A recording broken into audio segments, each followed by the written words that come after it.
உங்ககிட்ட நான் ஏமாறதுக்கு நான் ஒண்ணும் குருட்டு பையலடா. எங்க மாமா இந்த வீட்டுல எல்லா அதிகாரத்தையும் எனக்கு பட்டா எழுதி வச்சிருக்காரா. கனகு கூப்பிடாத, நான் வீக் ஆயிடுவேன். இப்ப நான் காலில் வந்துகிட்டு இருக்கிறேன். ஏய் கனகு, என் உத்தரவு இல்லாம இந்த வீட்டை விட்டு ஒரு அங்குலம் கூட நகர முடியாது.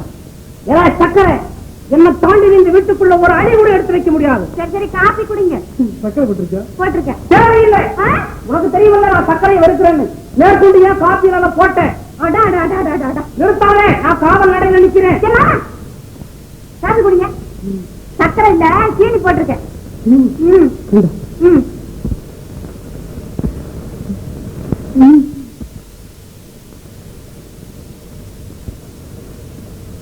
ஏன் குடிக்க வேண்டாமா? இல்ல மாமா, குடிங்க. நான் கையை சரியா சும்மா.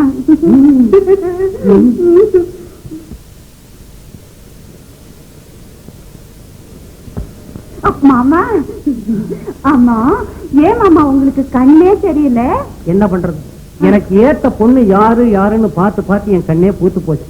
ஆனா ஒண்ணு கணக்கு, இந்த கண்ணாடி போட்டதுக்கு அப்புறம் தான் உன் அழகே எப்படிப்பட்டதுன்னு எனக்கு தெரிஞ்சது. போங்க மாமா, நீங்க கண்ணாடி போட்டா என் கண்ணுக்கு அசிங்கமா தெரியுறீங்க மாமா. அப்படியா?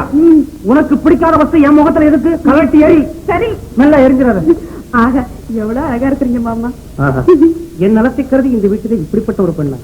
கனகு, இந்த கோப்பையை கொடு. கண்ணாடி இல்லைன்னா எனக்கு தான் தகராறு, உனக்குமா? கனகு மாமா, கனகு. மாமா, ஆஹா ஆஹா ஆஹா, ஐயோ பரவாயில்லை, நன்றாக. நீ பாத்திரம் விலைக்கு கையெல்லாம் மரத்து போச்சு. அதான் இப்போ போதும் போதும் அம்மா, போதும் அம்மா, போதும். ஏன் பேச மாட்டேங்கிற? சும்மாதான் மாமா, எனக்கு அன்புனால பேச முடியல மாமா. அன்புனால வாய் அடைச்சு போச்சா? ஆமா, நானே வந்துட்டு இருக்கிறேன். எங்க வர்றது? விளையாடுறியா? கண்ணாடி கட்டிட்டு நேரம் செவுத்துல முட்டிக்குவா? இதுதான் காதல் விளையாட்டா? சரியா வரணும் பாரு. சரியாதான் வருது. கனகே, கனகே, கனகே, கனகே, கனகே.